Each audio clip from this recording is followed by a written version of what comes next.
Okay, so nakasingil na tayo. Punta tayong bangko. Unfortunately, dadaan tayo ng Marcos Highway. Alam niyo naman, Marcos Highway, bawal ang e-bike. Well, hindi to e-bike, this is e-motorcycle. So, as per resolution ng MMDA and LTO, is i-amend pa rin nila yung existing law. So, sana ay putek, may nakalimutan ako. Mamaya na. Sana ay ano ba tawag doon?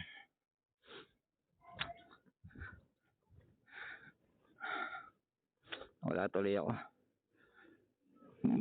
Maayos nila ang kanilang resolution. Sabi kasi gagamitin daw yung Executive Order 2021, Executive Order kung man tawag doon 2021, which is nagsasabi na ang above 25 and above 50. Above 25 pwede sa highway basta may helmet, bike lane. Ang above 50 ay pwede basta ganoon. Ang tinatandaan ko lang kasi L3. Ang above 50 pwede sa highway basta may helmet, basta may rehistro, basta may lisensya. So para na rin siyang nakamotor. 'Yon. Eh ang problema nga dito, hindi siya marehistro. Nire-rehistro ko na nga eh. Ay, wala pa rin silang kumbaga sagot kung anong resolution nila. So yan, natin sila mag-decide. Wag lang yung MMDA mag-aalma na sabi ang memorandum namin MMC, hindi nyo ba alam all e-bike sandali, MMDA hindi to e-bike, e-motorcycle to. Sabi yung ang problema nakalagay talaga doon all e-bike, walang sasantuhin basta e-bike.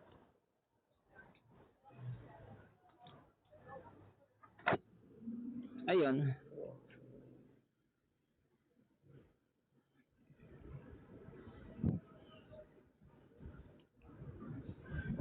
Sarap. Sarap pero scary. Hindi pa ako nakapag-zipper. Sarap pero scary. Scary kasi baka tulad niya may van, baka bigla may tumalon dyan, lumipad, tumawid, etc. Kasi may mga nakaparadang ganyan. Ayan, blind spot yan. O baka may alam mo yan. Ako hanggang di klaro yung highway. Hindi kasi yan ang gagaling yung disgrasya eh. Anong unang sinasabi? Anong unang sagot ng taong na nabagukang ulan na disgrasya na na aksidente? He came out of nowhere. He came out of nowhere. I was just going 120 miles. And he came out of nowhere. Ay na kasi, ba't nag 120 miles ka? Nakakita mo na nga populated yung highway na yan. Kahit sabi mo pang highway yan. Natural, people will come out of nowhere.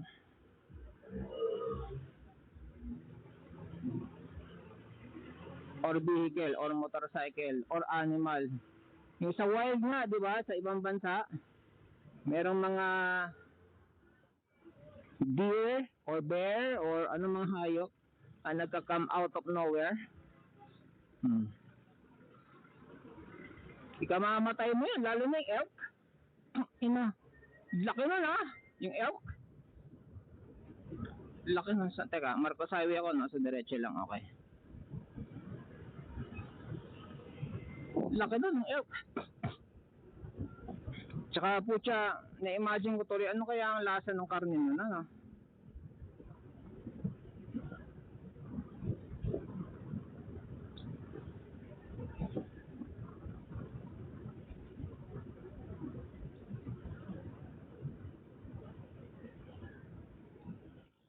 He came out of nowhere.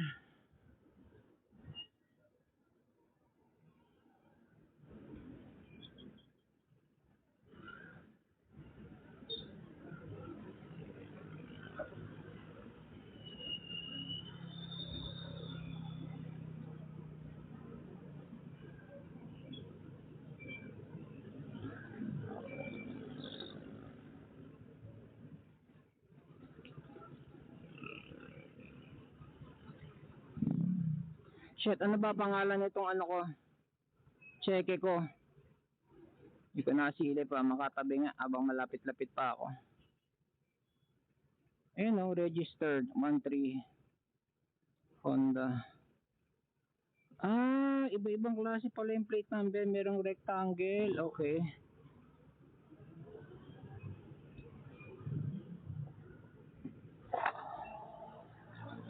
Silitin ko saglit yung cheque ko. Baka walang junior to ah.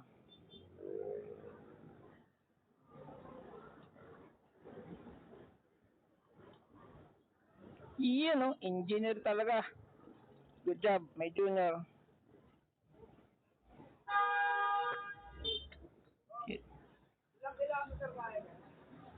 Yung bilis o layo?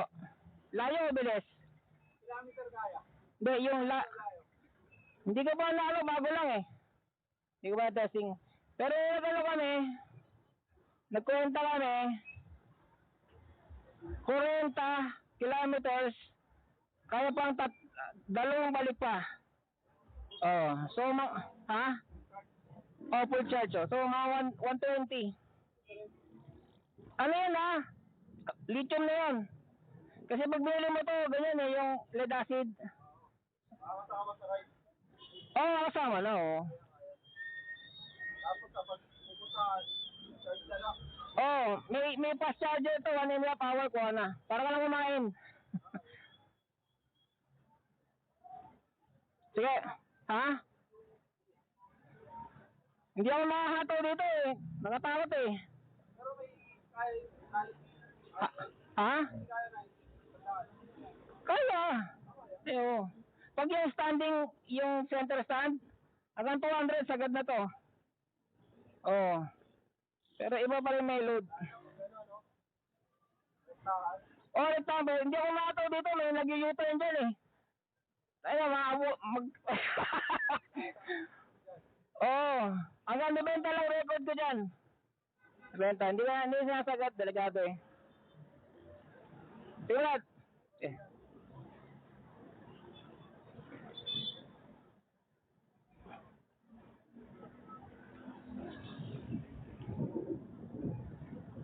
Ay, may nangausap pala sa akin, no? Ano yun, ha? Ano yun? Tawag nga ito, dealer ng Motolite.